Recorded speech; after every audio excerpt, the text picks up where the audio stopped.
Ladies and gentlemen, students, parents, and friends, welcome to the second graduation rites of the FCD Central Institute Senior High School program with the theme Filipino Graduates Prepared to Lead with Competence and Character.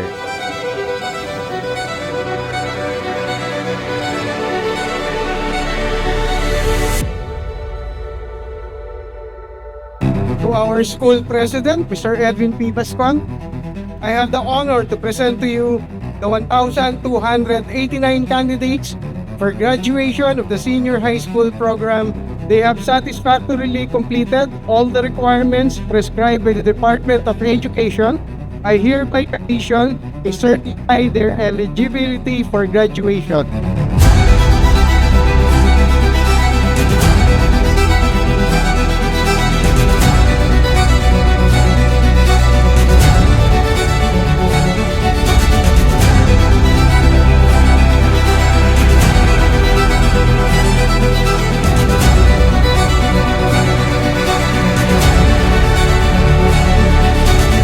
By virtue of the power vested upon me by the Board of Trustees of FCD Central Institute and authority by the Department of Education, I now confer your graduation for Senior High School of FCD Central Institute today, April 25, here at Dr. Jose P. Rizal Coliseum, Calamba City, Laguna.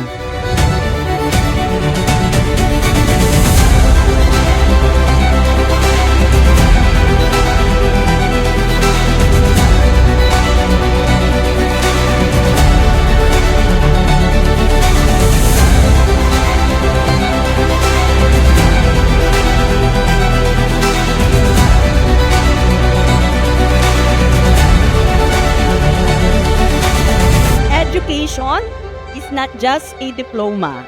It is your clearest path.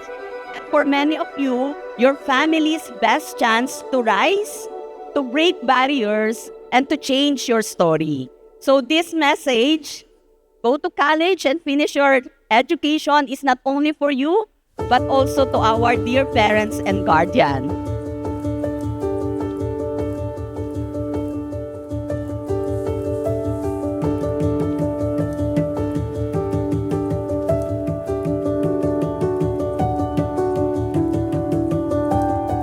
Sometimes I ask myself, when can we truly say that life is fair? Katulad ninyo, nahirapan din akong gumalaw sa mundong ito. Ang hirap, kasi hindi ka hihintayin ng mundo. Life goes on.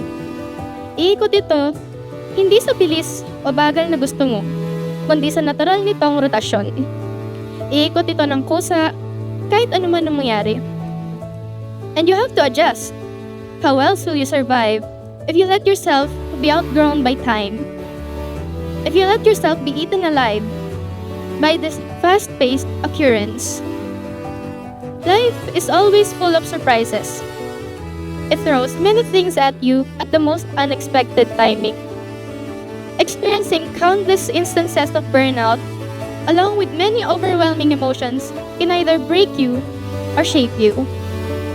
I may or may not be speaking from experience, but I want to serve as a voice to those who are silently fighting their own battles.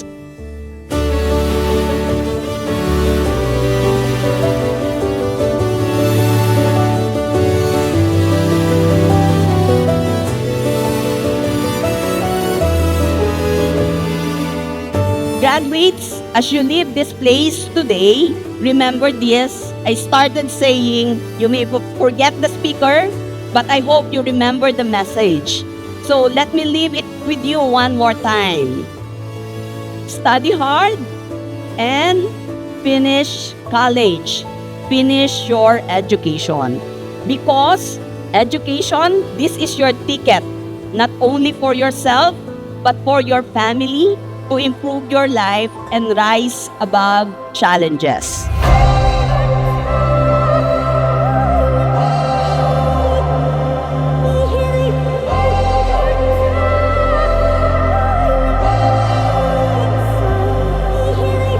Like the light and dark, I hope we all find our purpose in this lifetime and make the best out of it. Let us all be grateful to the Almighty. Thank you for the helping hands we have extended to one another. I firmly believe that kindness is not given out of necessity, but shared with genuine love and sincerity. We have a lot to say goodbye to. Goodbye to the memories, both the good and the bad. Goodbye to the bonds we created here in this institute. Goodbye to the old habits, and goodbye to the things we will miss. Paalam sa malaking bahagi ng ating kabataan, na kahit ilang paalam man ang bitawan, patuloy naman itong mananahan. At sana hindi pagsisihan, na kahit minsan, tayo ay naging isang mabuting samahan. Dare to be a dreamer. Don't let go. In your heart, you know you're strong and you're brave enough.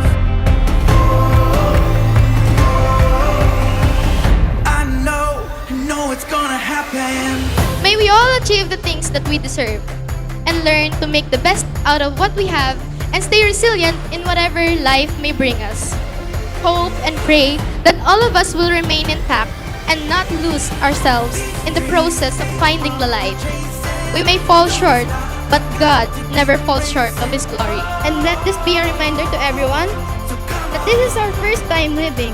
So let's take every opportunity to make life worth living. Padayon, FCDian! Be a dreamer.